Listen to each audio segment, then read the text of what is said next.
Bonjour à tous, bienvenue à ce webinaire consacré à un sujet clé, le stockage par batterie en France. Je suis Patricia Laurent, cofondatrice de Green Univers et j'ai le plaisir de vous accueillir à ce webinaire. Alors, le stockage d'énergie, effectivement, c'est un marché qui est extrêmement actif. Il y a 1 ou 2 ans, on disait que le marché français était très à la traîne, amorphe par rapport à ses voisins et notamment au Royaume-Uni, par exemple. Alors, il est toujours en retrait par rapport au Royaume-Uni, mais nous sommes dans une phase d'accélération très forte, comme en témoignent les chiffres qui ont été publiés par RTE il y a quelques semaines sur les demandes de raccordement et dont nous allons parler avec des données actualisées dans quelques minutes. Nous sommes donc ravis d'organiser ce point sur le marché où nous allons parler, évidemment, dresser un état des lieux du marché français, parler modèle économique, sources de revenus et financement des projets. C'est un webinaire que nous organisons avec notre partenaire Clean Horizon, société de conseil spécialiste du stockage depuis 15 ans, qui d'ailleurs, si je suis bien renseignée, fête son 15e anniversaire cette année. Nous publierons à l'issue de ce webinaire un compte-rendu sur Green Univers ainsi qu'un dossier spécial stockage ce soir pour aller un peu plus loin. Alors, j'ai le plaisir de vous présenter nos intervenants.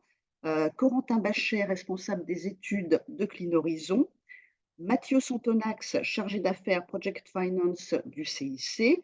Et puis, vous la voyez, vous commencez à la voir à l'écran, Delphine Pincemaille, qui est coordinatrice flexibilité direction marché de RTE. RTE qui présentait hier son bilan électrique national 2023. Donc, ce sont les trois intervenants que nous allons accueillir. Vous pourrez leur poser des questions via le chat. Nous les poserons après leurs interventions. On va tout de suite commencer puisque nous sommes ensemble pour 1 heure. Donc, je vais tout de suite donner la parole à Corentin Bachet, donc de Clean Horizon. Et Corentin, eh bien, avec vous, on va faire un point sur le marché, son évolution et ses perspectives. Bonjour à tous. Voilà, donc merci Patricia pour l'introduction. Ravi de vous avoir parmi nous ce matin. Je m'appelle Corentin, je travaille avec Clean Horizon depuis 8 ans. Voilà, je suis responsable des études de marché chez Clean Horizon. Et Clean Horizon, en 2 mots, on est une entreprise qui fait que du conseil et que dans le stockage d'électricité depuis 15 ans. Et on est basé à Paris. L'équipe représente un peu plus d'une vingtaine de personnes aujourd'hui. Et dans le conseil, dans le stockage, on a deux grands axes. Le premier, c'est qu'on fait des études de marché. Donc, ce dont je vais vous parler aujourd'hui, c'est surtout des caractéristiques de marché, des systèmes de stockage. Et on va parler de la France. Euh, voilà. Et le deuxième grand axe sur lequel on fait du conseil, c'est qu'on a un bureau d'études dans le stockage d'électricité, c'est-à-dire qu'on aide nos clients à dimensionner des projets, à acheter des projets, et on va jusque les aider au commissioning, vérifier que les caractéristiques des projets qu'ils ont achetés correspondent à ce qu'ils ont signé dans les contrats. Voilà, donc on accompagne tout au long de la chaîne de valeur, du dimensionnement du projet jusqu'à l'installation, et que pour le stockage. Voilà. Euh, On a un bureau à Paris et un bureau aux US. Voilà quelques références. On suit les projets de stockage un peu partout dans le monde. On travaille dans beaucoup de pays via nos clients, voilà, qui ont des projets dans tous les pays que vous voyez en bleu là. Euh, et on a designé, pour le bureau d'études, l'équivalent de 10 gigawattheures de projets de stockage à l'heure actuelle, dont à peu près 60-70% sont financés ou en train d'être financés. Donc voilà, ça représente un beau volume. On a commencé à vraiment dimensionner et faire le design en 2012 avec les premiers appels d'offres Creuset-Denis. Et aujourd'hui, voilà, les projets sont aussi plus gros, donc les compteurs montent plus vite. Alors, je vais tout de suite vous donner un peu de contexte sur le marché français par rapport à l'Europe. Patricia disait que le marché français était pas ridicule. Effectivement, si on compare par rapport à nos voisins, voilà, on est le troisième pays en Europe avec le plus de projets de stockage stationnaire hors station de transfert d'eau par pompage, hein, avec l'équivalent de 600 mégawatts installés aujourd'hui. Et vous voyez, les premiers sont l'Angleterre avec 3,5 gigawatts construits, donc c'est les projets en rouge ici. Euh, il y a 5 gigawatts, enfin 4 gigawatts en construction et encore presque 6 gigawatts annoncés en Angleterre. L'Allemagne est deuxième avec 3 gigawatts excusez-moi, je m'aperçois que les chiffres là correspondent pas en haut ici, mais je remettrai exactement à jour tout à l'heure. Mais en gros, 4 gigawatts, on doit être à 2 gigawatts de construit en Allemagne. Et voilà. Et puis ensuite, on trouve pas mal d'autres pays. Là, on voit certains comme l'Italie qui ont encore très peu de projets construits, mais il y a énormément de projets qui arrivent avec des appels d'offres qui ont eu lieu récemment. Idem pour l'Espagne, la Pologne avec des enchères de capacité. Voilà, avant-hier, je crois que c'est le Portugal qui a annoncé qu'il allait mettre en place une enchère pour les projets de stockage d'électricité. Donc, le stockage se développe très rapidement, ce qui fait qu'il y a encore aujourd'hui la plupart des projets qui sont encore annoncés et pas opérationnels. Voilà, donc la France, et ça c'est des chiffres hors Dom-Tom, donc hors ZNI, zone interconnectée. Il faut enlever Guadeloupe, Martinique euh, sur ces chiffres qui du coup ne sont pas considérés ici. Voilà, donc un marché en développement relativement fort. En plus, ça, ce n'est que la surface émergée de l'iceberg, parce que je laisserai Delphine en parler, mais ça, c'est les projets qui sont publics et qui sont dans la base de données. Il y a par ailleurs plein de projets qui ont des offres de raccordement, mais qui sont pas publics. Alors, qui sont les développeurs en France qui nous ont menés à avoir ces 670 mégawatts opérationnels aujourd'hui? On a 300 mégawatts en construction et presque 700 mégawatts annoncés. Eh bien, ils sont là. Donc, le, le champion français en termes de développement de projets de stockage, c'est MW, avec 400 mégawatts construits, suivi par Total, qui a construit 130 mégawatts, dont un certain nombre de projets qui ont été lauréats de l'appel d'offres long terme, donc le mécanisme de capacité. Euh, enfin, le plus gros projet en France en construction aujourd'hui, qui est celui d'Amarenco. Et puis ensuite, vous voyez une ribambelle de petits acteurs. Voilà, donc on a Q-Energy aussi, qui est à la fois celui qui a le plus gros volume annoncé publiquement et en train de construire un projet avec Gazelle ici. Et puis ensuite, on a RTE avec les projets Ringo, qui est de l'expérimentation pour de la gestion de congestion. Et voilà. Et puis une flopée de petits acteurs qui se mettent au stockage. Et ça, c'est que du stockage par batterie. Il faut bien avoir en tête que là, j'oublie 5 gigawatts de projets de STEP qui sont construits depuis un moment en France. Et, et voilà. Donc ça, tout ça, ce sont des batteries lithium-ion, donc un marché quand même en fort développement, autant de projets annoncés que de projets opérationnels. Et encore une fois, ce n'est que la surface émergée de l'iceberg. Ces projets, peut-être pour en dire un tout petit moment de passer à la suite, ils ont été construits pour deux choses. Je vous ai parlé de l'appel d'offres long terme, qui fait partie de l'enchère de capacité, qui est une manière pour RTE de garantir l'équilibre offre-demande. Et la plupart de ces autres projets ont aussi été construits dans l'optique de fournir un service qui s'appelle la réserve primaire. C'est un service que RTE achète, qui s'appelle en termes européens la FCR. Donc le mécanisme de capacité et la FCR ont été jusqu'à aujourd'hui, aux réserves primaires, les deux revenus principaux pour ces projets de stockage qui sont en cours de construction. Le seul enjeu, c'est que la réserve primaire, c'est un marché qui est relativement petit. Donc, s'il y a 600 mégawatts de batteries construites, le volume de l'enchère en France, c'est à peu près 500 mégawatts et on peut exporter 150 mégawatts à ce qu'on appelle la coopération FCR. Donc, c'est quelques pays qui se sont mis ensemble pour acheter leur réserve primaire, notamment l'Allemagne, parmi les gros. On est 8 pays maintenant. Et ce marché est relativement petit, et donc ce qu'on voit, c'est que depuis la fin d'année, ce marché atteint la saturation par des batteries. Alors la saturation, ça veut dire quoi? Ça veut dire que les batteries font le prix sur ce marché, et ça, ce qu'on voit, ce que vous voyez sur l'écran, c'est les prix de la FCR sur l'année qui vient de se dérouler, donc de janvier 2023 à janvier 2024. Euh, Vous voyez, en fait, c'est un prix varie toutes les 4 heures.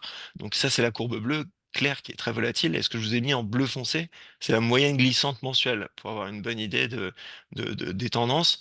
Et voilà, vous voyez que depuis fin décembre, on est passé à un prix qui est très bas, hein. On est aux alentours de 1-2 euros du mégawatt de l'heure.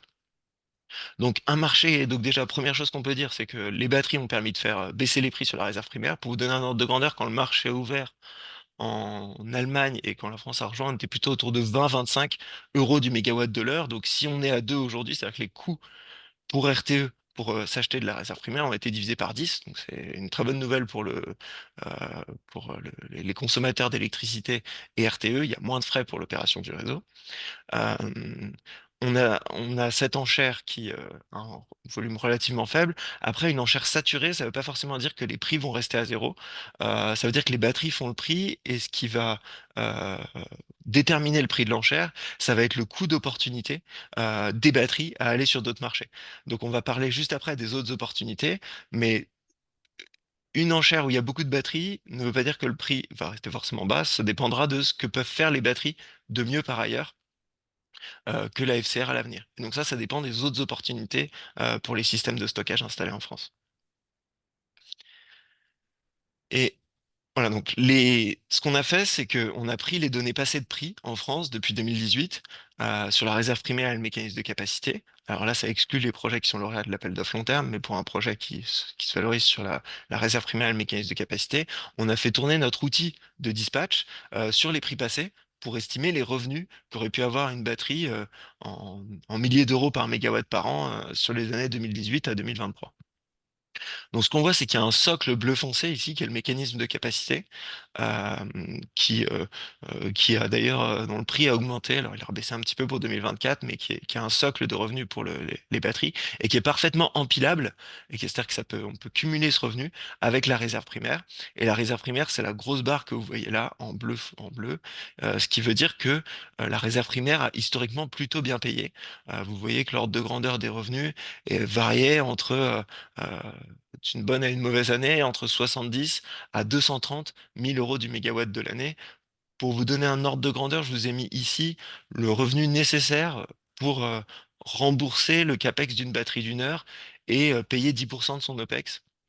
Donc en gros, un bon ordre de grandeur, c'est que pour payer une batterie d'une heure, euh, il faut à peu près 100 000 euros du mégawatt de l'année sur 15 ans. Alors ça dépend de plein d'hypothèses, du nombre de cycles, du prix, etc. Mais c'est vraiment pour donner un ordre de grandeur. Et donc, ce qu'on voit, c'est que ben, la crise de l'énergie a plutôt bien profité aux batteries. 2021, 2022, 2020 ont très bien payé pour les batteries, en allant jusqu'à deux fois les revenus nécessaires euh, pour justifier l'investissement. On voyait qu'en 2020, enfin 2018, 2019, 2020, la FCR était déjà dans une tendance décroissante, qu'elle a repris depuis un an, ce que je vous montrais tout à l'heure. Euh, donc ça, c'est la première chose qu'on voit. Les prix de FCR baissent. Bon, je vous en avais parlé un petit peu. La deuxième chose, le mécanisme de capacité avec ce socle. La troisième chose qu'on voit sur ce graphique, c'est que vous voyez qu'en 2022 et 2023, il y a des nouvelles opportunités. Ça s'appelle de l'arbitrage sur les marchés de gros. C'est la première chose à laquelle on pense quand on pense à l'utilisation d'une batterie en général. C'est le fait de la charger quand l'énergie est pas chère et la décharger quand l'énergie est chère.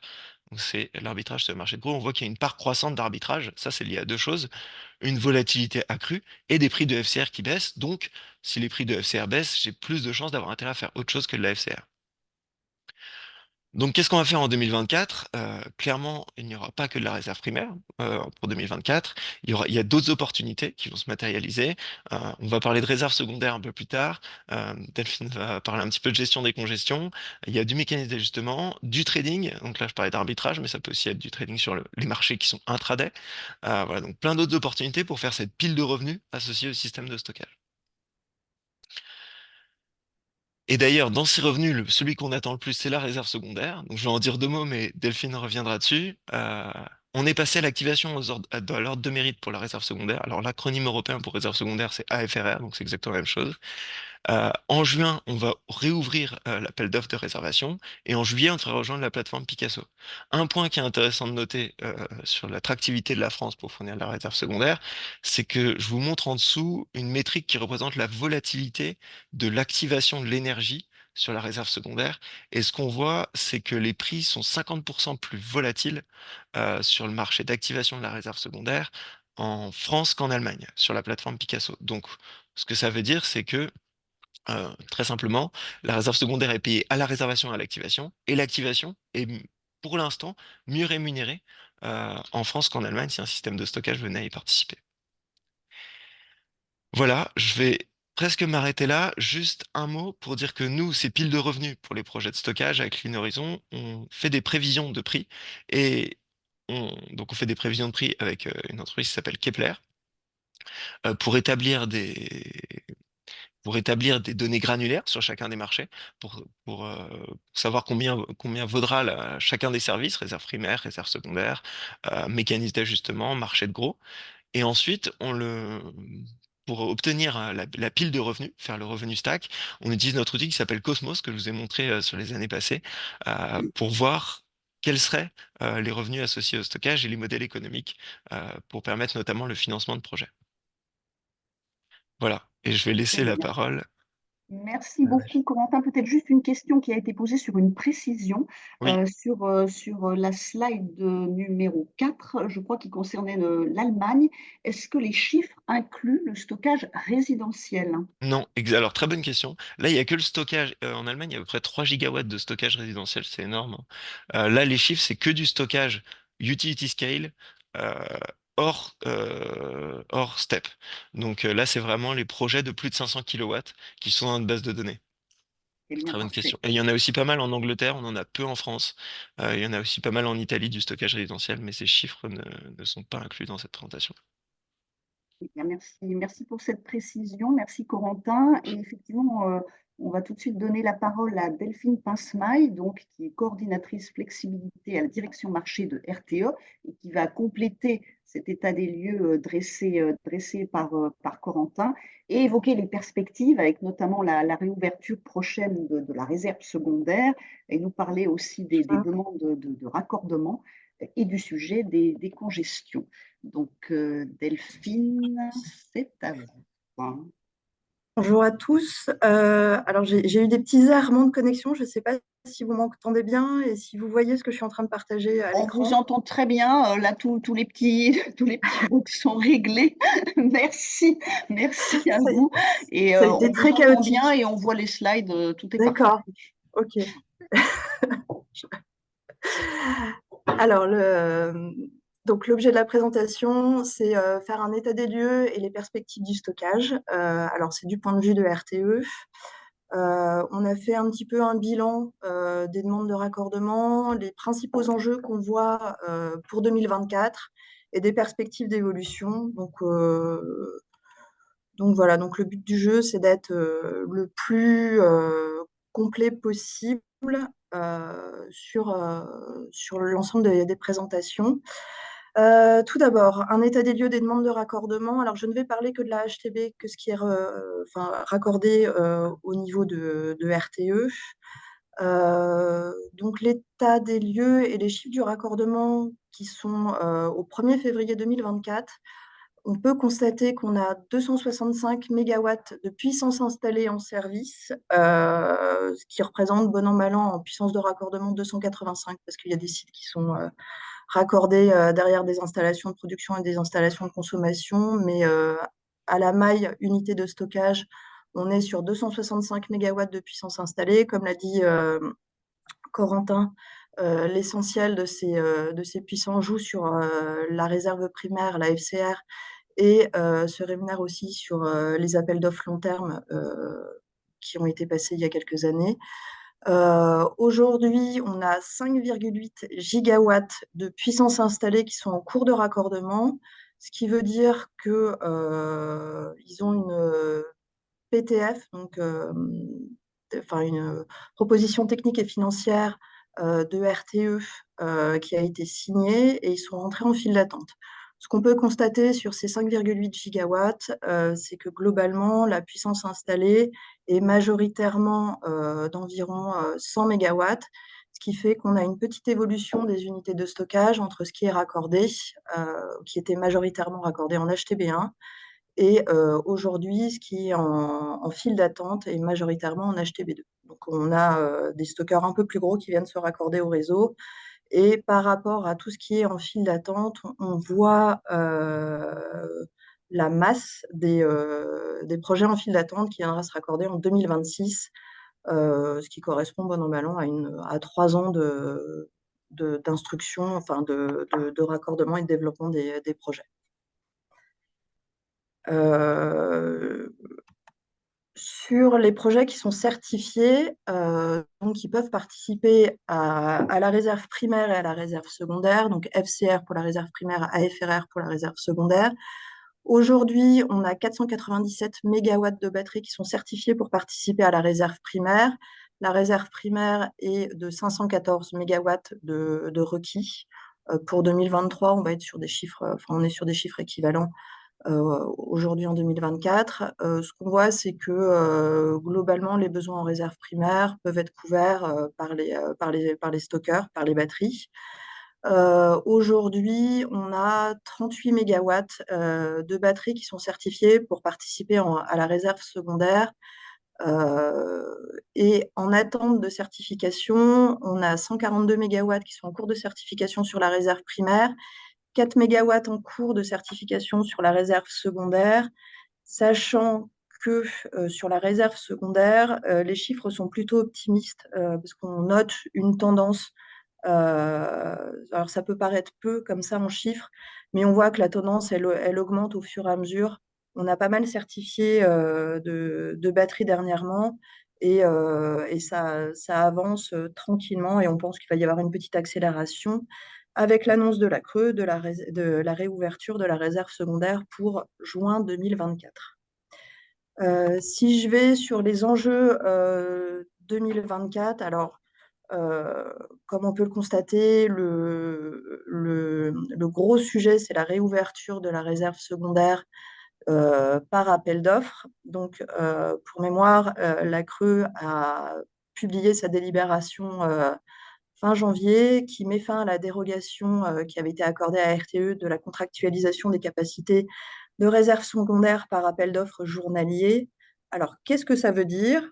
Ça veut dire qu'avant, on avait un mécanisme de réserve secondaire où on retenait de la capacité pour participer à la réserve secondaire qui était uniquement fait sur prescription, c'est-à-dire les acteurs obligés pouvaient postuler pour participer à la réserve secondaire.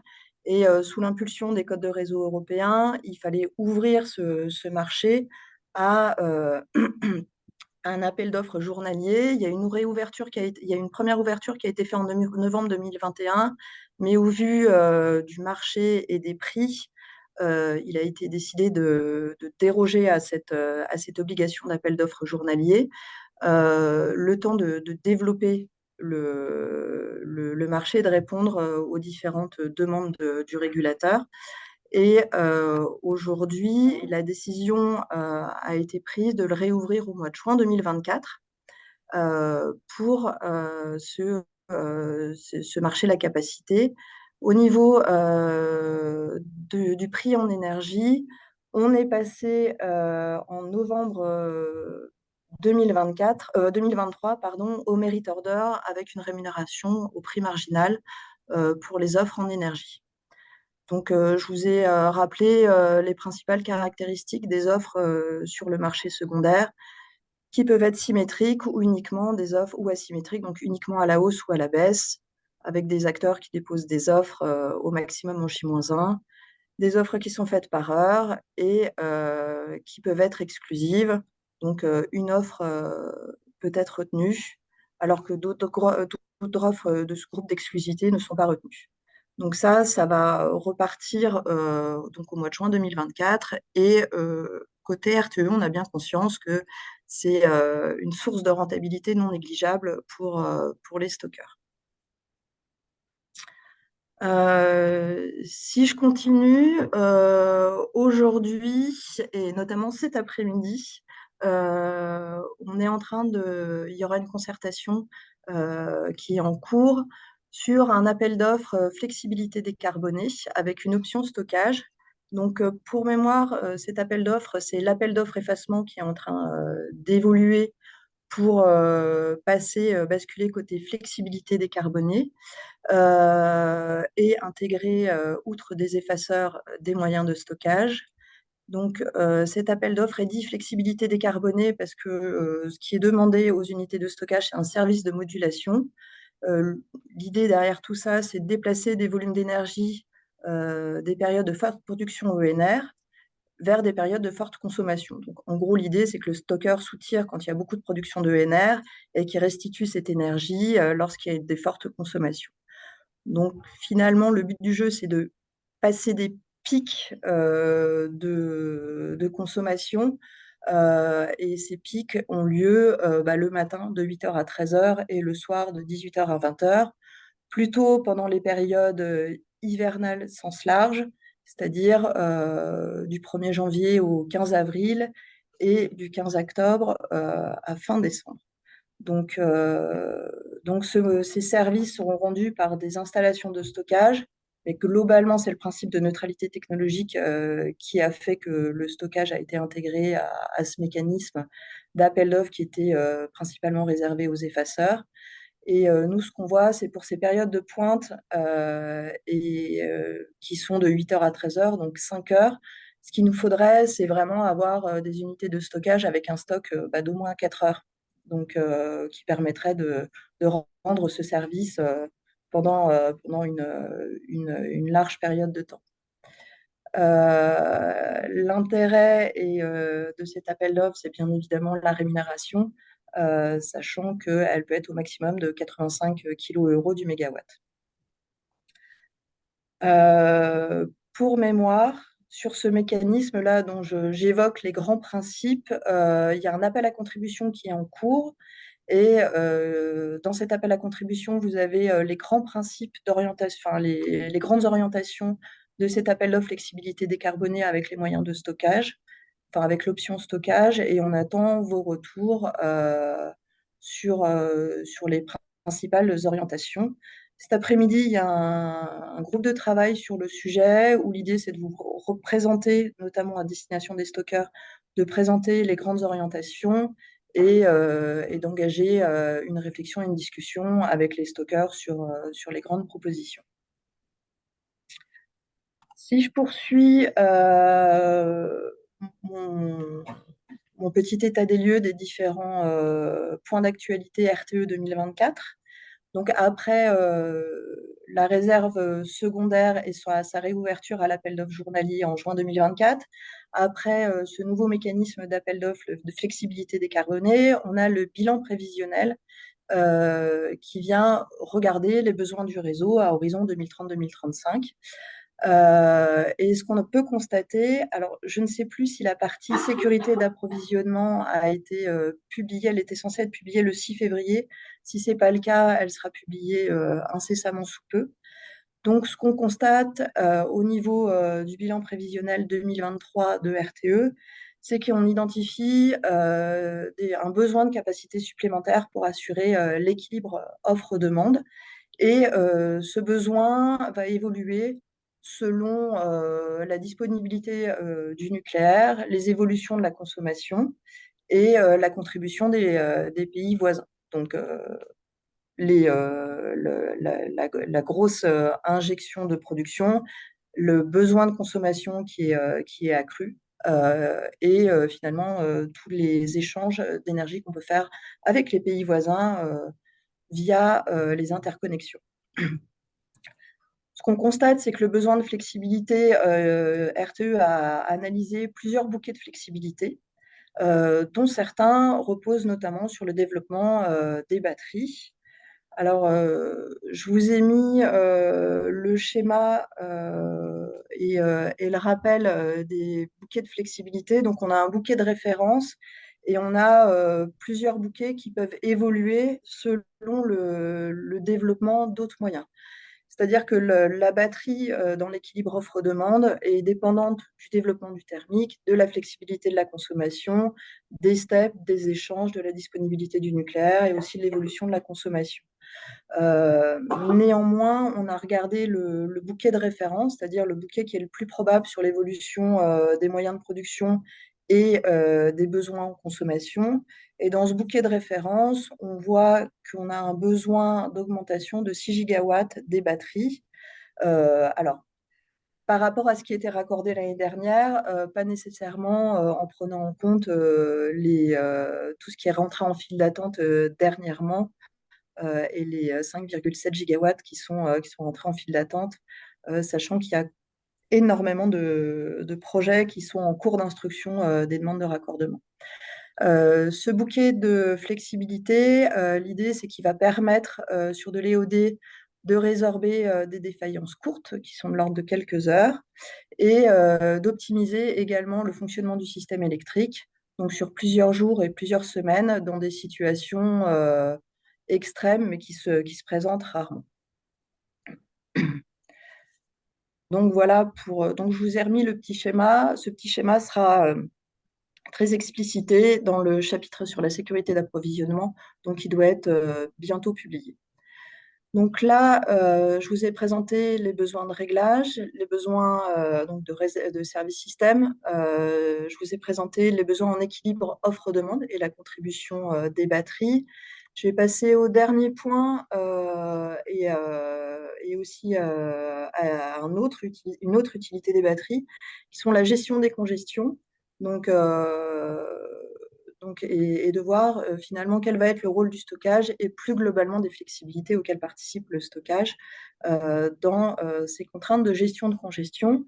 Alors là, on se place dans un autre, alors c'est pas vraiment un marché au niveau national, c'est plutôt des problématiques locales de contraintes sur le réseau, où on voit que le stockage, quand il y a trop de production ENR peut venir soutirer, donc lever une contrainte qui pourrait se présenter sur les lignes du RPT.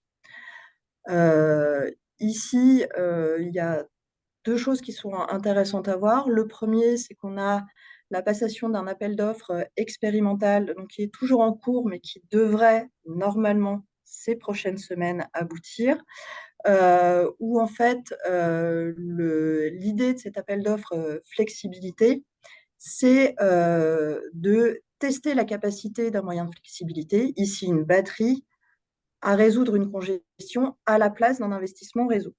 Donc, en gros, on avait un ouvrage qui était prévu et on va remplacer cette ligne par un moyen de stockage avec une rémunération sur 5 ans via une prime fixe et une prime variable qui a été pensée à l'activation. Donc aujourd'hui, le mécanisme cet appel d'offres, il est en cours de contractualisation et il devrait être opérationnel en 2027. Et demain, l'idée de cet appel d'offres, c'est de voir comment on peut élaborer une nouvelle offre de levée des contraintes. Donc, pas nécessairement d'avoir un stockage à la place du réseau, mais plutôt en complément du réseau. Et pour avoir cette nouvelle offre, il y a pas mal de prérequis techniques qui sont nécessaires au niveau de RTE sur lequel on est en train de travailler, où l'idée, c'est d'une part d'anticiper tout ce qui est prévisible, donc de rechercher l'optimum pour la collectivité, de permettre aux moyens de stockage de pouvoir arbitrer entre les flexibilités réseau et les flexibilités marché, équilibre offre-demande, et de pouvoir mettre en concurrence et de rémunérer les différentes sources de flexibilité qui seraient activées en temps réel euh, au plus proche du temps réel. Et on aurait des stockeurs qui auraient pu arbitrer en J-1 entre finalement participer à la levée des contraintes ou aller jouer sur les OD, et en J qui pourraient être activés si jamais on a besoin d'eux pour lever la congestion, qui pourraient être activés et rémunérés pour venir lever ces contraintes. Donc ça, c'est des points sur lesquels on est en train de travailler. Et j'en ai fini avec ce panorama des différents travaux en cours côté RTE et des différents potentiels qu'on voit sur le stockage. Je n'ai pas parlé du mécanisme de capacité, étant donné que les évolutions du mécanisme de capacité sont aujourd'hui trop balbutiantes pour faire l'objet d'une présentation aujourd'hui. Donc voilà. Merci. Très bien. Merci beaucoup. Alors, une réaction, Corentin, puis on a Oui, peut-être un ou deux points techniques, mais vas-y. oui, moi peut-être une réaction. Donc les marchés qui s'ouvrent, la réserve secondaire, activation qui s'est ouvert, réservation en juin, sont des très bonnes nouvelles pour les projets de stockage, des nouveaux revenus. Moi je comprends, enfin j'ai l'impression que là où il y a le plus de travail, parce que l'arbitrage en fait c'est des marchés qui sont déjà accessibles. Là où il y a le plus de travail, c'est sur cette gestion des congestions. Et je voulais savoir côté RTE, enfin pour que les batteries puissent vraiment aider le réseau au lieu d'être un actif qui soit une contrainte pour vous et qui soit difficile à gérer. C'est quoi les principaux freins pour vous d'arriver à mettre en place, à généraliser ces capacités pour les batteries à faciliter les congestions? Est-ce que c'est la compréhension euh, des besoins des développeurs? Est-ce que c'est les contrats? Est-ce que c'est technique? Est-ce que c'est de la transparence réseau? Voilà. Quel est le principal point, à votre avis, Delphine, là-dessus? Pour moi, c'est un mélange, c'est un peu tout. Euh, D'une part, nous, on a dans l'idée que la levée des contraintes et que le mécanisme de gestion des congestions, c'est une source de rentabilité parmi tant d'autres. Ce qu'on voit sur l'appel d'offres expérimental, c'est que le service de levée des contraintes ne vient couvrir que 15%. C'est que 15% de la rentabilité de la batterie. Ça veut dire que le reste doit être recherché soit sur les services systèmes, soit sur de l'EOD. Le problème, c'est que si on vient dans un lieu où il y a des contraintes, il va falloir arbitrer entre le moment où il faut venir lever de la contrainte et le moment où il faut aller sur l'EOD, donc les moments où on peut injecter, des moments où on ne peut pas injecter, enfin où une batterie ne peut pas injecter. Donc ça, c'est le premier point, c'est gérer le côté multiservice que peut rendre la batterie. Le deuxième point, c'est gérer le caractère contracyclique, c'est-à-dire comment la batterie, enfin comment au niveau du raccordement, on va avoir des offres de raccordement qui sont optimisées avec des limitations, parce qu'on met des batteries dans des zones qui sont congestionnées, et comment en fait on peut prédire ou encadrer le mode de fonctionnement de la batterie qui ne viendrait pas créer de la contrainte, mais qui viendrait plutôt lever de la contrainte. Donc c'est à quel moment la batterie injecte pour venir appuyer le réseau et à quel moment, enfin le système électrique, donc faire de l'EOD, et à quel moment elle soutire pour venir lever une contrainte. Ça, c'est vraiment côté batterie. Nous, côté RTE, on a bien du mal à appréhender le caractère multiservice et contracyclicité du mode de fonctionnement d'une batterie. Et nous, de notre côté, on a des prérequis techniques où il faut qu'on ait une meilleure vision de ce qui va se passer. Donc, en gros, avant l'ouverture des marchés en J-2, il faut qu'on arrive à estimer ce qui va se passer en J en termes de contraintes pour permettre aux batteries d'arbitrer entre venir lever une contrainte de réseau et venir se rémunérer sur les marchés de l'énergie. Très bien, merci beaucoup Delphine pour ce panorama très complet. Alors, on a pas mal de questions, mais on les prendra après l'intervention de Mathieu Sontonax. Et juste pour ceux qui demandent, nous publierons effectivement les présentations dans le compte-rendu qui sera réalisé de ce webinaire. Donc, je vais tout de suite donner la parole à Mathieu Sontonax, puisqu'on a vu qu'il y avait beaucoup de projets de batterie. Ces projets, il va falloir les financer. Donc, c'est le rôle de Mathieu Sontonax, donc chargé d'affaires Project Finance au CIC, le CIC qui a une expérience assez longue maintenant dans le financement des projets de batterie, puisque vous avez démarré il y a déjà plusieurs années dans les territoires d'outre-mer. Alors expliquez-nous, Mathieu, votre approche de ce marché et les critères d'analyse que vous appliquez pour les projets de stockage. Très bien. Bah, écoutez, bonjour à tous. C'est bon, vous voyez bien les slides de présentation? Ouais. Parfait. Bah, écoutez, je vais essayer de répondre à cette question. Avant, je vais juste prendre une petite minute pour rappeler qui est le CIC et surtout quelles sont nos expériences dans le secteur du stockage. Donc le CIC, hein, c'est le Crédit industriel et commercial. C'est une banque assez ancienne qui a été créée en 1859 et surtout qui a été rachetée par le groupe Crédit Mutuel en 1998. Moi, j'appartiens à l'équipe financement de projet dans ce groupe qui est constitué d'une cinquantaine de personnes qui sont principalement basées à Paris, mais également à l'étranger, puisqu'on a des succursales à Londres, à New York, à Singapour et à Sydney. Et ça, c'est important parce que ça nous permet de voir ce qui se passe sur d'autres géographies, notamment sur les marchés anglo-saxons qui traditionnellement sont assez en avance par rapport au marché français, ce qui peut se faire sur le secteur des énergies, mais également sur la manière de les financer. Nous, ça fait une trentaine d'années qu'on finance, qu'on fait du financement de projet, sachant qu'on intervient dans 3 secteurs principalement: les infrastructures, les télécoms et un peu plus récemment, même si ça fait quand même déjà 20 ans, tout ce qui est énergie renouvelable. Et sur ce secteur-là, on va financer à la fois, des projets dits vanille, de type photovoltaïque ou éolien, mais également des technologies qui sont, un peu plus complexes, moins classiques, telles que de la biomasse, de la méthanisation, de la géothermie ou plus récemment de l'hydrogène et du stockage. Justement, en termes d'expérience dans le stockage, on a eu la chance au CIC de pouvoir commencer à regarder des projets de stockage il y a quasiment une petite dizaine d'années, notamment grâce à l'outre-mer français, puisque dans les zones non interconnectées, il était demandé aux centrales photovoltaïques ou éoliennes de disposer d'un système de stockage pour pouvoir bénéficier d'un contrat d'obligation d'achat avec EDF.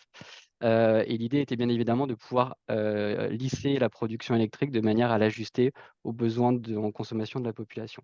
Donc c'était un moyen assez confortable pour nous de se familiariser avec la technologie du stockage, parce qu'au final, on ne prenait pas de risque sur les revenus du stockage et qu'on bénéficiait, quoi qu'il arrive, d'un revenu en obligation d'achat. Plus récemment, on a également regardé et financé 4 projets aux États-Unis, plus particulièrement au Texas. Là aussi, il n'y avait pas de risque marchand puisque les actifs bénéficiaient d'un contrat à long terme avec des utilities américaines de très bonne qualité financière. Et enfin, depuis 2020, on a également financé 4 projets de stockage en France métropolitaine. Alors quand je dis 4 projets, c'est plutôt 4 lots de batteries. Alors c'est public, je peux le dire, hein, il s'agit des J-Box de NW Storm. On en a financé au total 415, qui représente une capacité d'un supérieur à 500 mégawatts. Alors maintenant, si on rentre dans le vif du sujet et qu'on essaye de répondre à la question du webinaire, est-ce que les banques aujourd'hui sont prêtes à financer des projets de stockage en France? Vous vous doutez bien, hein, si je suis là, c'est que la réponse, elle est plutôt favorable, mais j'ai envie de dire que c'est un oui, mais. Pourquoi? Parce que si on regarde un peu plus en détail les critères qu'on analyse habituellement dans le domaine de l'énergie pour savoir si on intervient ou pas, on se rend compte que les actifs de stockage ne satisfont pas encore pleinement à la totalité de ces critères. Ces critères, moi, j'en ai identifié 4. Il y en a d'autres. J'ai envie de dire que l'analyse, elle est propre à chaque établissement de crédit, mais c'est ce qui nous paraît le plus pertinent côté CIC. Le premier, ça va être la maturité de la technologie. Je pense que là, il y a pas trop de suspense, hein. Le voyant est plutôt ouvert parce qu'on a la chance de bénéficier d'un très bon retour d'expérience sur les batteries lithium-ion, que ce soit en termes de performance ou de rendement. Le second critère, c'est le cadre réglementaire. Est-ce qu'il est favorable ou non au développement de l'activité stockage? Là, on a une réponse un peu plus mitigée parce que d'un côté, certes, on a une participation qui est ancienne et qui est bien structurée sur les mécanismes de capacité et sur la réserve primaire. En revanche, on a vu qu'il y avait un peu plus d'incertitude sur l'ouverture de la réserve secondaire, alors que les prévisions nous indiquent que ça sera quand même l'essentiel des revenus des actifs de stockage. Donc j'ai bien entendu, hein, la décision de la Creux, l'intervention de Delphine, donc on est plutôt sur la bonne voie et je pense que le critère, il passera complètement en vert assez rapidement. Le troisième critère, alors c'est propre au domaine de l'énergie, c'est est-ce que les actifs de stockage sont pertinents dans le cadre de la transition énergétique? Là aussi, hein, la réponse, elle est évidente, c'est du vert parce que une batterie de stockage, elle est parfaitement adaptée pour accompagner le développement des énergies renouvelables en France et notamment pour pallier à leur intermittence. Le dernier critère, et c'est celui qui va être le plus problématique, hein, c'est celui de la rationalité économique des actifs de stockage. On l'a mis en orange. Pourquoi? Parce que malheureusement, contrairement à ce qui avait été fait pour accompagner le développement des énergies renouvelables en France, les autorités publiques n'ont pas souhaité mettre en place de mécanismes de soutien pour la filière de stockage. C'est regrettable parce que au final, on a moins de certitude et de visibilité sur les revenus qui vont être générés par ces actifs, notamment sur le long terme. Et c'est pour ça qu'on considère que le secteur du stockage, il est plutôt dans une logique marchande, alors que vous n'êtes pas sans savoir que les prêteurs sont assez prudents dès lors qu'on parle de risque marché. Surtout que là, au final, on ne va pas être sur un risque de marché unique, mais un risque de marché multiple, parce qu'on va être sur plein de marchés différents. On a parlé de réserve primaire, réserve secondaire. Il y a le mécanisme d'ajustement, le mécanisme de capacité, et il y a de l'arbitrage à la fois sur l'intraday et sur le DEED. Donc, ce sont tous ces marchés qu'il va falloir analyser, avec lesquels il va falloir se rendre confortable et essayer de les vendre à nos comités de crédit. Donc, c'est un peu plus complexe et sachant qu'on va toujours faire une distinction entre, d'un côté, les revenus qui proviennent des services systèmes, puisqu'il y a une certaine rationalité derrière, parce qu'ils sont là en soutien du réseau électrique, à la différence des revenus d'arbitrage qui sont plus aléatoires, qui sont une forme de spéculation et qu'on aura plus de mal à prendre en compte dans nos modélisations. Donc tout ça pour dire que oui, les banques aujourd'hui, elles sont prêtes à regarder des projets de stockage et à les financer. Vous avez vu que parmi les critères, il n'y en a aucun qui est en rouge. En revanche, il faut garder en tête que voilà, tout n'est pas encore vert. Et donc, du coup, on va rester prudent sur ces activités et que systématiquement, il y a un aspect qu'on va devoir creuser vraiment profondément sur chaque projet, c'est celui de la rationalité économique de la batterie qu'on va financer. Alors, une fois qu'on a dit qu'on était prêt à financer des projets de batterie, la question derrière, c'est comment on va le faire, sous quelle forme. parce qu'il existe une palette d'outils financiers à disposition qui est assez large, et tout va dépendre de la nature du projet et de ce que recherche le sponsor. Le plus simple, j'ai envie de dire, c'est le financement corporate. C'est le financement qui va bénéficier d'un recours contre l'actionnaire avec une garantie maison mère, avec une caution. Pourquoi c'est plus simple? Parce que même si les revenus du stockage ne sont pas sécurisés, c'est pas grave, on sait que le financement va pouvoir être remboursé grâce aux revenus générés par les autres activités de l'actionnaire. Il y a des grands groupes français qui ont recours, il y a des groupes de taille plus modeste qui l'utilisent également. C'est adapté notamment pour un projet qui est en développement. Après, il faut se poser des questions sur le long terme, parce que petit à petit, ça va venir gréver la capacité de financement et donc d'investissement de l'actionnaire sur ses autres activités. À l'inverse, le client peut également chercher du financement de projet classique, tel qu'on va le faire pour du photovoltaïque ou de l'éolien, c'est-à-dire un financement qui va être senior, long terme et surtout sans recours contre l'actionnaire. Mais dès lors qu'on n'a plus ce recours contre l'actionnaire, on va dépendre uniquement des revenus générés par le stockage. Et donc, du coup, côté prêteur, on va chercher à sécuriser un maximum ces revenus et à donner plus de certitude et de crédibilité au business plan qu'on nous présente. Comment on peut le faire? Nous, on a identifié 3 solutions. Il y a la solution classique, hein, c'est le mécanisme de soutien tarifaire, tel que RTE l'a fait avec les appels d'offres long terme sur la capacité. J'ai pas l'impression qu'il y ait beaucoup d'autres mécanismes de soutien dans les tuyaux. Alors j'ai bien entendu la flexibilité locale, donc ça pourrait être une solution. Mais à défaut, de ce soutien public, plus général, il faudra que les partenaires se reportent à aller chercher plutôt un agrégateur privé, avec lequel ils vont pouvoir signer un contrat à long terme dans lequel il y aura des revenus garantis ou des revenus, garantis sous forme de floor, ce qui permettra de sécuriser les business plans. Attention toutefois, parce que là, on est non plus sur une contrepartie publique comme EDF et RTE dans le cadre des mécanismes de soutien.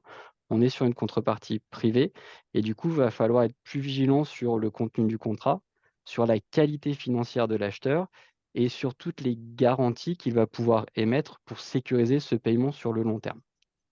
Et enfin, la dernière solution, c'est tout simplement le couplage, à savoir associer un actif de stockage à un actif de production, PV ou éolien, qui dispose, lui, d'un contrat long terme avec EDF ou d'un corporate PPA. Pourquoi? Parce que toute l'incertitude qu'on a sur les revenus non sécurisés du stockage, elle va pouvoir être compensée par la quasi-certitude qu'on a sur le contrat EDF ou sur le corporate PPA.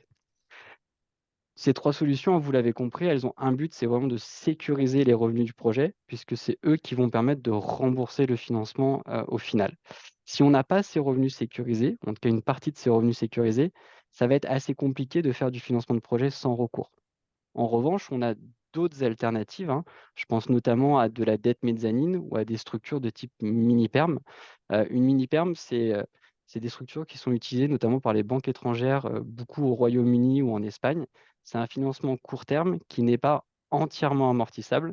C'est-à-dire qu'à la fin du crédit, il reste un montant plus ou moins important de dette à rembourser et que le client va devoir payer ou alors refinancer par un nouveau crédit. Ces solutions, elles ont, le mérite d'exister. Après, elles ont leurs contraintes propres, notamment les conditions financières ne sont pas forcément les mêmes et en général, c'est beaucoup plus cher.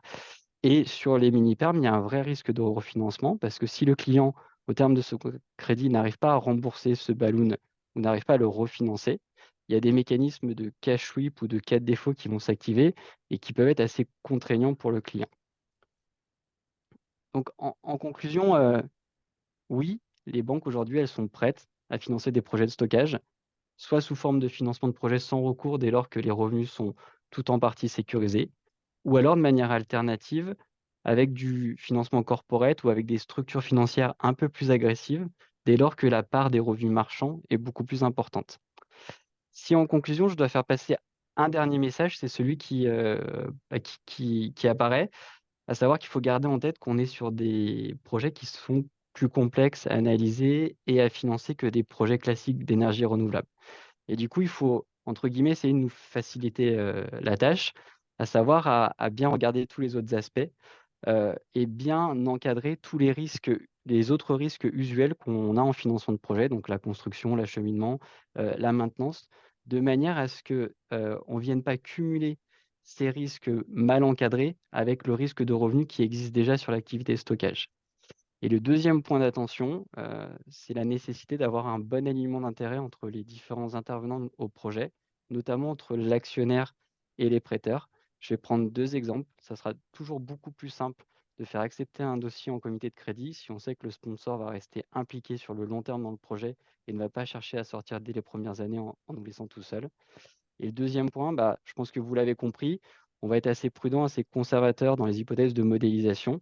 Et si finalement il y a un upside, notamment des revenus qui sont supérieurs à ce qu'on avait anticipé, il nous paraît important qu'on puisse partager cet upside entre l'actionnaire et les prêteurs, de manière à ce que les prêteurs soient dérisqués aussi rapidement que l'actionnaire. C'est du bon sens. Et si on garde en tête tout ça, oui, les projets de batterie sont finançables en France. Nous, on l'a déjà fait. Il y a plein d'autres banques françaises ou étrangères qui regardent et qui ont déjà financé des projets. Et on espère qu'on va pouvoir continuer à le faire parce que j'ai bien entendu la présentation de Delphine et il y a un pipe qui est assez conséquent. Très bien. Eh bien, merci beaucoup, Mathieu. Alors, on est rassuré, puisqu'effectivement, il y a un pipe important et sous certaines conditions, il y a des banques qui sont prêtes à financer ces projets. Alors, on a beaucoup de questions dans le chat.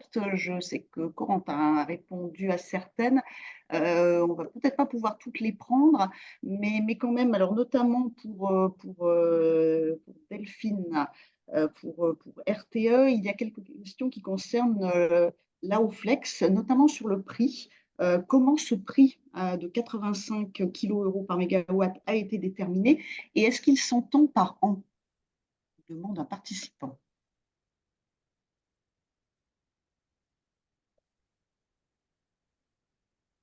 Alors, je vais faire un appel à un ami.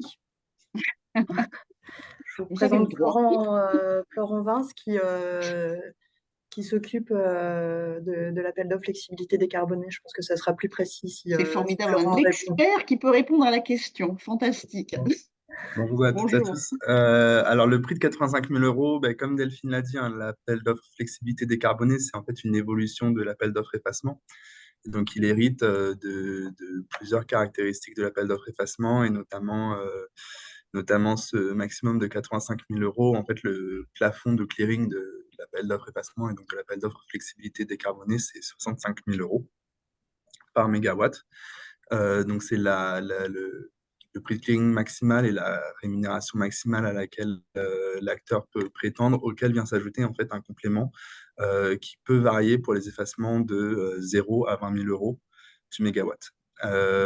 Pour les stockers, ce qu'on a proposé dans l'appel à contribution, c'est que ce complément soit automatiquement au maximum de 20 000 euros du mégawatt. Et donc, si on cumule ce 65 000 euros avec le 20 000 euros de complément, ça fait 85 000 euros du mégawatt. Ce qu'il faut quand même préciser, c'est que la rémunération à l'appel d'offres flexibilité décarbonée, elle est en contrat pour différence avec le PREC sur le mécanisme de capacité.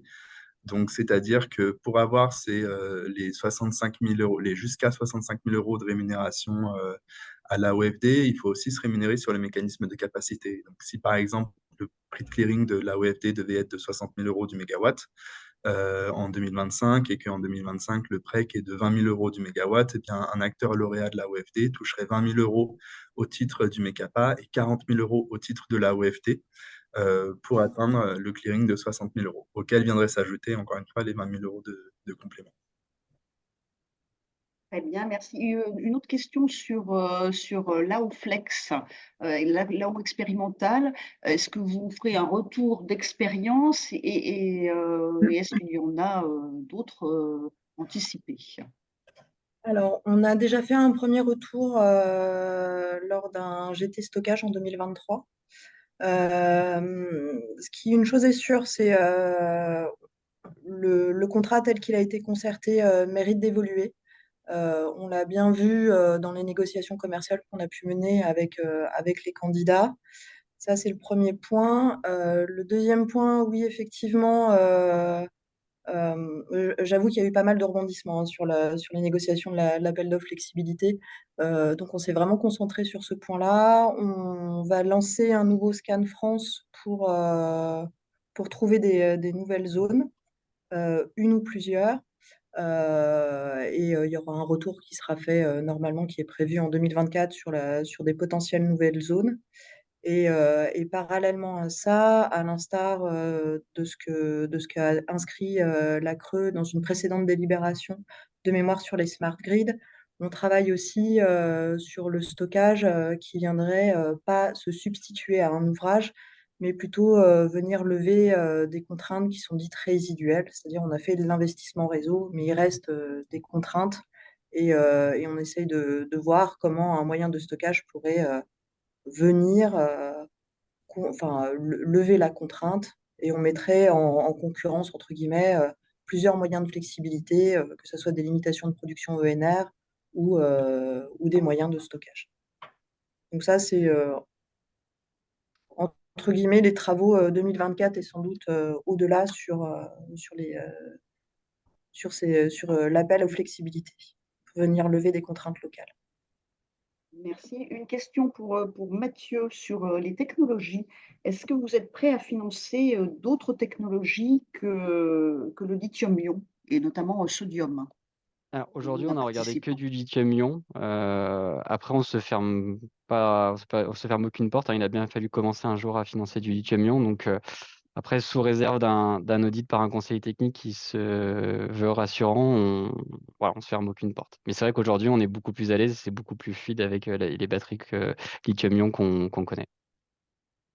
On a une question peut-être pour Corentin sur comment assurer ces actifs de stockage. Oui, alors bah, il y a des assurances, tout simplement, qui peuvent. Il y a pas mal d'assurances. Alors, il y en a quelques-unes qui sont encore un petit peu novices sur le sujet, mais il y en a un certain nombre qui ont de l'expérience pour fournir des assurances aux projets de stockage. On a des règles ICPE qui sont en train d'être mises à jour pour prendre en compte l'efficacité des batteries lithium-ion. Donc, on a des règles environnementales qui vont être tout à fait pertinentes euh, pour garantir plus de sécurité, parce qu'on a quand même eu des feux de batterie. Les batteries peuvent brûler, voilà, c'est quelque chose à savoir, ça fait partie des risques des projets. C'est un risque qui se maîtrise, hein, comme le risque de marché dont on a pas mal dont on a pas mal discuté. Euh, et par ailleurs, je pense qu'il y a une question qui revient pas mal sur la profondeur des différents marchés, les durées de batterie. La plupart des batteries aujourd'hui installées font 1 heure. Moi, j'ai parlé en mégawatts, mais vous pourriez prendre mes chiffres et les mettre en mégawattheure pour ce qui est installé. Pour fournir de la réserve primaire, c'est ce qu'il faut pour fournir la réserve secondaire. Il faudrait plutôt des batteries d'au moins 2 heures. Voilà, donc on imagine que la plupart des batteries qui sont en train d'être accordées ou dans la file d'attente dont parlait Delphine euh, sont, euh, sont, sont plutôt des batteries de 2 heures pour participer notamment à la réserve secondaire. Ce qui interdira pas les batteries d'1 heure d'aller faire de la réserve secondaire, c'est juste qu'elles utiliseront que la moitié de leur puissance d'onduleur, voilà, qui peut euh, c'est-à-dire qu'une batterie d'1 mégawatt, 1 mégawattheure pourrait fournir euh, un tiers, un quart de sa puissance en réserve secondaire. Et la profondeur des marchés, qui revient pas mal aussi dans les questions, la FCR c'est 500 mégawatts peut-être, pour donner l'ordre de grandeur, et la réserve secondaire, alors Delphine fera peut-être un commentaire sur l'évolution future, mais ça varie entre 600 et 1200 mégawatts aujourd'hui. Il y a quelque chose dans les futurs énergétiques 2050, je crois, où suivant les scénarios, il y a une augmentation des services systèmes. Et après, il y a les marchés de gros. Mais peut-être, oui, Delphine, je pense à cette question sur l'évolution des besoins des. C'est une question qui revient pas mal là. Des réserves. Est-ce que Euh, RTE. Alors, effectivement, les évolutions qui sont prévues des marchés sont un peu sous l'impulsion du market design et d'autres nouveaux codes de réseau qui vont arriver sur le demand response. On sait que ça va augmenter. On n'a pas la proportion et on n'a pas de chiffres à afficher aujourd'hui, mais c'est des choses qu'on est en train de regarder. Euh, Néanmoins, les besoins sont quand même discutés au niveau européen, hein, au sein de la FCR Cooperation. Donc c'est des choses qu'il faudra analyser et porter au niveau européen.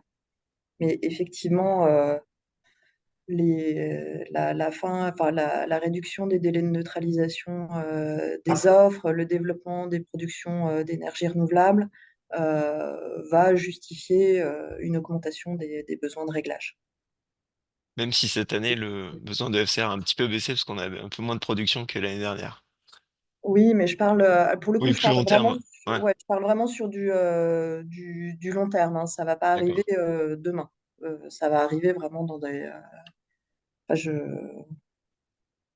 enfin, plutôt sur du long terme, j'aurais tendance à dire sur du 2030, je pense, comme ça, vu de nous, sachant que de toute façon, aujourd'hui, dans les différents documents stratégiques sur lesquels RTE travaille, il y aura de plus amples informations qui seront divulguées, alors soit 2024, soit 2025, mais il y a des travaux qui sont en cours sur les besoins de sûreté du système électrique.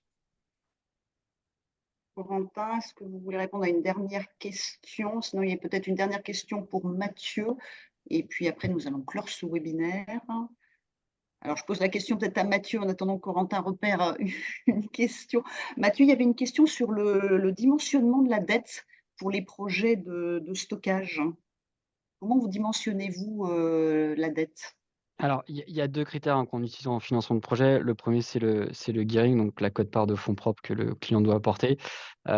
Dites-vous que sur des projets qui sont plus faciles à financer, comme du PVE de l'éolien, en général, on est sur un gearing de 90-10, donc 10 de fonds propres. Là, on est sur une activité un peu plus complexe, donc mécaniquement, ça va être, beaucoup plus. Après, tout va dépendre, en fait, plus les revenus sont sécurisés et plus on arrivera à se rendre confortable et à avoir une part de fonds propres qui sera limitée. Mais en général, nous, ce qu'on a vu alors j'ai donné une fourchette très large, hein, mais ça va commencer à 60 et ça va pouvoir monter jusqu'à 80-85. Mais ça dépend vraiment des caractéristiques du projet. Et le deuxième critère, c'est le ratio de couverture du service de la dette, donc le DSCR. Là, de la même manière, en général, sur des financements classiques PV éolien, on est sur du 115-120%. Là, c'est des ratios qu'on va pouvoir quasiment respecter dès lors que les revenus sont bien sécurisés et que la contrepartie qui paye ses revenus est de très bonne qualité. Plus on va aller sur du risque marchand et plus on va aller sur des ratios beaucoup plus importants. Alors, je suis désolé, hein, j'ai pas de réponse précise là-dessus parce que ça dépend vraiment de la caractéristique du projet. Très bien, merci beaucoup. Un dernier point, Corentin, Oui, avant de peut-être je vois conclure. une question.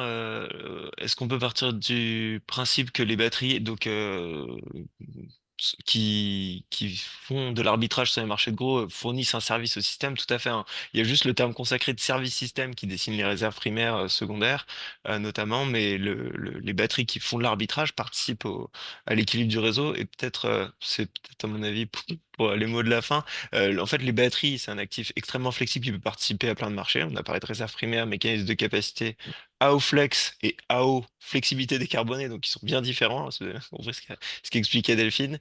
Euh, et puis après tout ce qui est arbitrage sur les marchés de gros, et ça c'est le day ahead, l'intraday, euh, voilà, même les marchés à terme. Donc du coup, cet actif très flexible peut participer à plein de services et établir des piles de revenus pour contribuer à l'équilibre du système. Et donc, en fait, l'enjeu, à mon avis, pour la plupart des projets en développement, ça va être de construire ces piles de revenus et de réussir à sécuriser une part des investissements pour que le pipe qu'on voit de 6 gigawatts arrive à sortir euh, pour, euh, pour aider à la flexibilité du réseau. Très bien, eh bien, merci beaucoup. Un grand merci à nos trois intervenants, Delphine Pinsmile, Mathieu Santonax et Corentin Vachès. C'était passionnant et on ne pourrait pas en parler beaucoup plus longtemps, mais bon, le principe, c'est qu'on fait un webinaire d'1 heure. Vous trouverez dans quelques heures donc le compte-rendu publié sur Green Univers ainsi qu'un dossier spécial sur le stockage, un sujet qui nous passionne et que l'on suit de près. Et puis un dernier mot sur l'agenda des prochains mois. Dans quelques semaines, nous vous donnons rendez-vous à notre événement Time to Change. Et nous avons aussi, début juillet, nous aurons la 10e édition de notre conférence Financement des infrastructures énergie renouvelables, où bien entendu, le stockage aura aussi une place importante. Merci encore à nos intervenants, merci à tous les participants également, et puis je vous souhaite une excellente journée à tous. À très bientôt. Merci, au revoir. Au revoir. Au Merci, au revoir. revoir.